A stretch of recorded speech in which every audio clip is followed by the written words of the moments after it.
Wizard of Odds Kenny White, NBA analyst Tim Doyle wearing his Easter pink, looking good. What more could someone ask for here on a Sunday morning? Fellas, let's get right into it. Running the table, beginning with the Hawks and the Heat, sort of a question mark spot on the surface, both sides.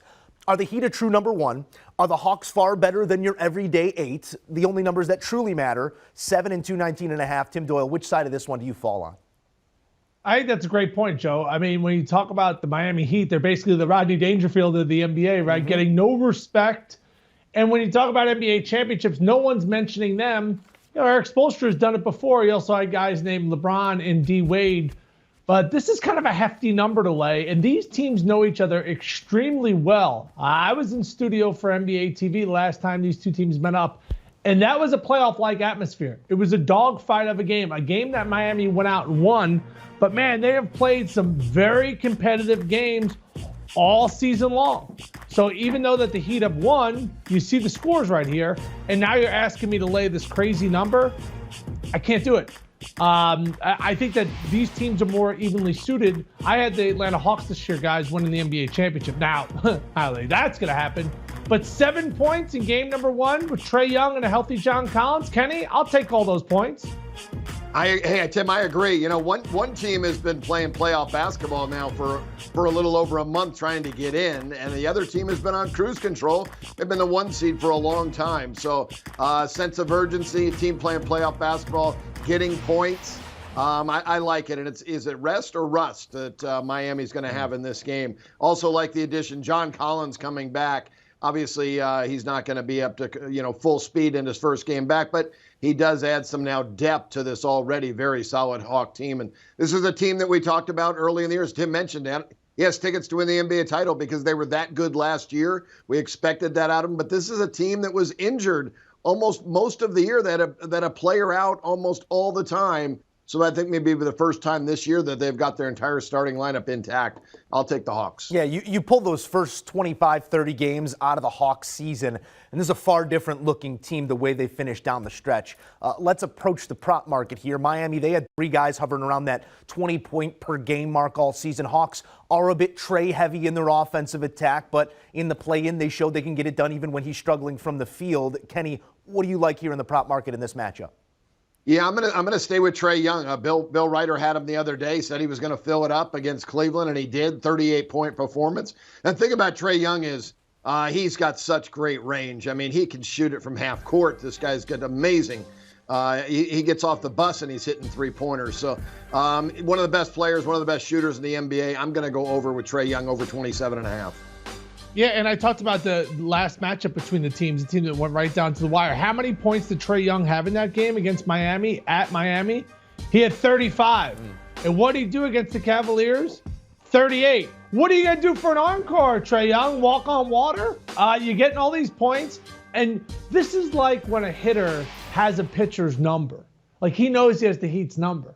So, the Heat are going to try different things. It'll be really interesting to see if Spoelstra decides every time he gets a ball screen, if you go double him. Now, if that happens, that might be something to pay attention to in games 2 and games 3, because they're going to basically say, all right, anybody else not named Trae Young is going to go out and beat us. So something to watch for in this game if they're just like, going to go kind of kamikaze and send 2 guys at Trae Young, and then you play 4 and 3 if you're Atlanta. That would be interesting to see if Spoelstra does that. But Trae Young's cooking right now. He's going to take 24, 26, 28 shots. Joe, he takes that many shots. I like my chances. Yeah, Young truly feels like a postseason veteran already, but this is only his second postseason. Averaged just shy of 29 points per game in the playoffs last year, welcoming the Boo Birds at MSG. 3-1 value here if you think the Hawks can get one over on the Heat, and by one, I mean the entire series. We're looking at the series price right now. There's always money to be made on an exact game wager if that's more your speed. TD, what's the play on the series price here? It's not a monster play, but I think there's value with Atlanta. You're getting plus $3. I don't love this stat. Since 2013, 7 and 8 seeds are 0 and 36. And in the last 8 seed to win, there's kind of a star next to it, but it was the 76ers when they knocked off Derrick Rose and the Bulls, and that was in 2011. Man, 2011, Joe. You know where I was going then, buddy? Kincaid's on Armitage. It was $1 beers on Wednesday. Yeah, I was still drinking Vegas bombs. Like, that's when my life was good. Since 2011, what's happened to Tim Doyle? He's bought a house. He's been happy somewhat in my marriage. I have 3 kids. I have a minivan. I mean, God, 2011, those are good times. But as far as like the price here, I'm not saying this is like a monster play. I don't like absolutely love the Hawks, but if you want to invest in the series, I think Atlanta has value.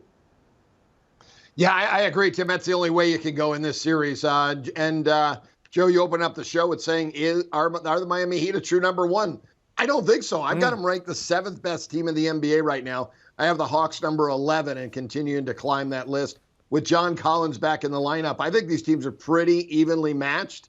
I think it's going to be a battle. I think this is a 7-game series, and it's going to go right down to the wire. And in that type of a close series, yeah, give me that big number, that plus $3. All right, gentlemen, great work as always. Taking a look at those picks again. 2011 Tim Doyle, successful, as is 2022 Tim Doyle. Maybe similar trajectory to Derrick Rose. I don't know.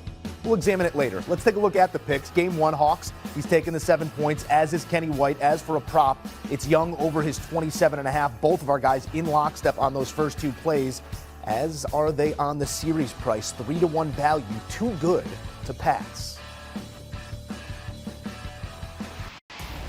Do you want a sports network that delivers everything that matters about the game? The highlights, the picks, the instant analysis, no yelling, no fake debates, no politics. Hit the subscribe button and never miss a moment.